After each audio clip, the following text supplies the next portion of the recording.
we go to the beach for a week every year and usually invite you down to go fishing with me one of the days. And that day you wanted to go night fishing. Yeah. Catch the big lunkers. And when he says night fishing, that's like from 7 o'clock in the evening till 3 or 4 o'clock in the morning. We were fishing with the drone. We'd fly the bait out there, drop it, and fly the drone back, and it would land. And it started getting dark, and along around, I guess it was 11 o'clock, a storm set in. And I mean, we're talking like gale force winds. I mean, I put on a tarp, right? And as soon as it kicks in, my fishing pole just doubles over, right? And so I grab my fishing pole, and I know I've got something huge on this. So I'm just like the best I've ever been. Even though the rain's going sideways, it's almost midnight. It's taking me like 20 minutes to get this shark in. And so I get the shark in, and like I said, I'm happy, I'm in my groove. Ward's not so happy, yet still caught a fish.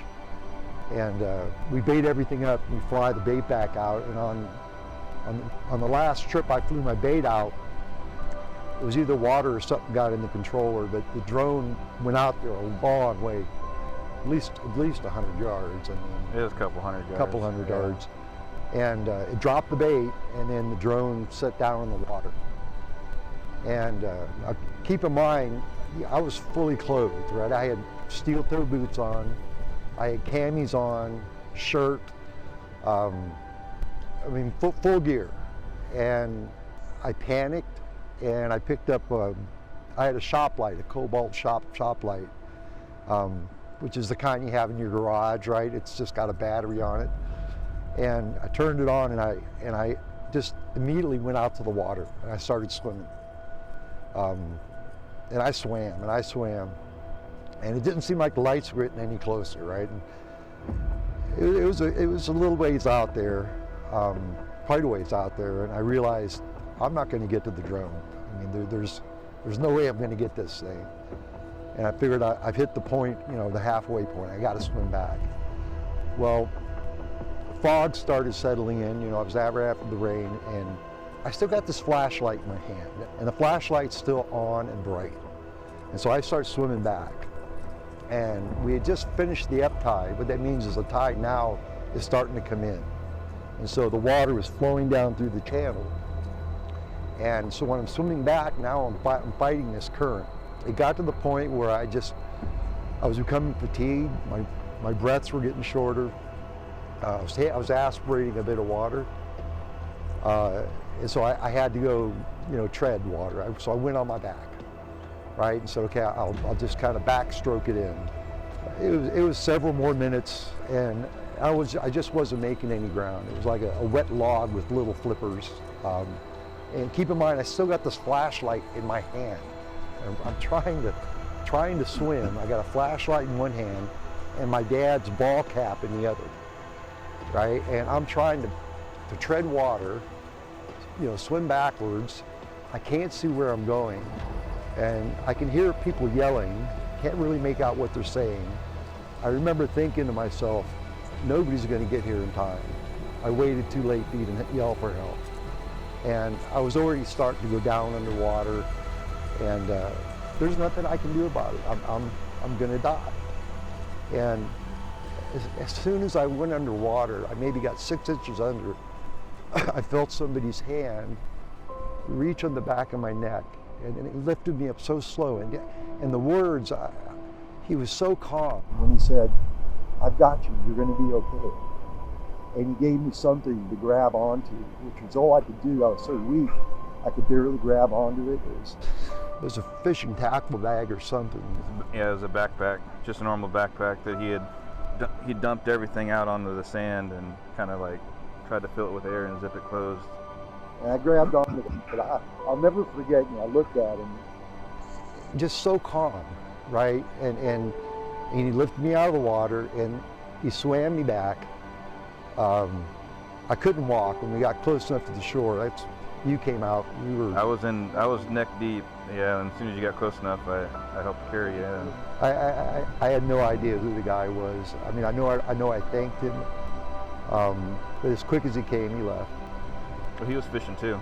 Yeah. That's why he was there. They were fishing, I don't know, 30 yards down the beach from us. Yeah. I looked at Ward, right, and obviously I thought, I think it's time we probably go. You know, and it was a real struggle just getting back, probably get 10 feet, and I had to stop. As soon as we started heading back, the flashlight died and has never come alive since then. Both the flashlight, the battery, everything died. Right, it stayed lit the whole time I was out there and the whole time I came back. And I remember you saying if it wasn't for the light, they would have had a hard time even seeing me. Yeah. Yeah, so a few days later, I mean, we'd been talking on and off. I think the words that I used were, you should come to church and thank God with the rest of us. That's what I said. It's just too much coincidence. I mean, you being in my life, putting up with me before. From my perspective, I didn't do anything special. I was just your friend, and then I invited you to church. That's all I did. But seeing it from my perspective, you were my only friend. Because I don't make friends. I didn't make friends before. And so as soon as I entered the church,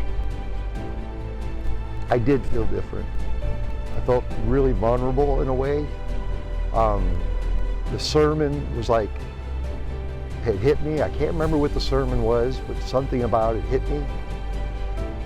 But at this point, I've got tears coming out because I can't deny these sequence of things. It's too coincidental. You know, in my whole life, I don't cry, right? I don't show those type of emotions, especially around people. I became the biggest crybaby I've ever known. When I was baptized, when I went into the church before baptism, you know, and the fact that you said they were doing baptisms that day, and it was just like so much emotion, so much happened so quickly. It wasn't that I was sad and crying, I was just emotionally overwhelmed. I felt the Spirit of the Lord. I felt something I never felt before, ever felt. I mean, I felt like God had me on either side of my arm and was placing me, not giving me a choice, saying, I'm going to put these things in front of you. You can't go to the right, you can't go to the left. You're going to go straight down the middle, right where I put you. And I remember being baptized and Pastor Chris praying. And I do remember coming out of the water. It felt like so much was taken off of me. I think my wife would even attest that the man that she knew did die on that beach. I haven't been, and I can tell myself, I'm not the same man that I used to be. You know, everything that happened, you know, the drowning, the saving, was a miracle, but I can tell you this with all my heart, with all my soul, that it's been the least of all the miracles that God has given me since that day. And again, I can't look at the day of drowning. I can look at it as the day I died of my old self, but I can't look at it as the biggest miracle of all, because I'm still here, right? This is 8 months later, and I feel closer to the Lord than I felt when I was baptized. When I first came back to Him. And every day I feel closer. I don't know how that's possible. It just is.